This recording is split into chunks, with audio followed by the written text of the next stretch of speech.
That's true. We got to lean into the discomfort zone.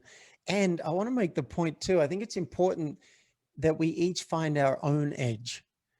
So you might hear about what other people, like you hear what Linda just did, that was scary for her. You've got to pick what's scary for you, but not over the top for you.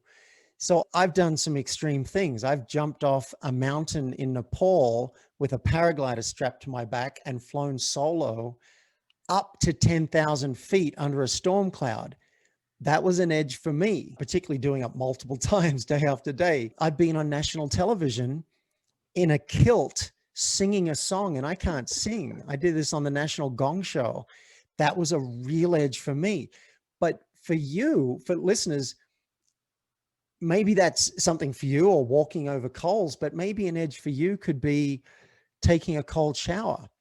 You might want to do that and lean into your discomfort zone there. It could be just asking for a project at work. It could be asking someone who works with you to be on time instead of being late all the time. You find your own edge in your own sweet spot. That's why I talk about 30% more courage. Don't go crazy, and don't just stay in your comfort zone. Find a balance for you.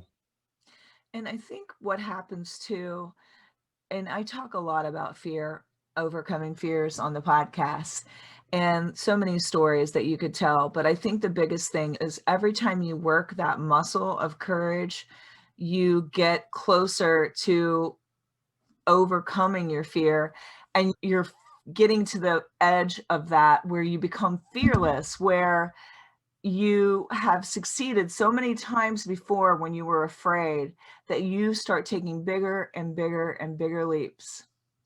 I'm glad you said that, because you did ask earlier, how do we do it when we're afraid of something? I do agree with you that the more we practice being in our discomfort zone, the less uncomfortable it gets. And now that becomes our comfort zone, and we can stretch ourselves to do something further. The other part of the how, I think, is sometimes we can just break it down into manageable chunks. So back to the idea about the cold shower, I've been doing it recently, partly because there are health benefits, but also I want to train my brain, reframe it. And I'm in Boulder, Colorado. There's snow on the ground. So that shower is cold. But I found that if I'm going to just step into the shower and do it full on, that's too much. That's too much for me. So I break it down. I might put the right arm in for 10 seconds, then the right leg for 10 seconds, then the left leg, right? And I build up to it. We can do that too with our fears. We don't have to go absolutely crazy. You don't have to ask for everything you want in the bedroom.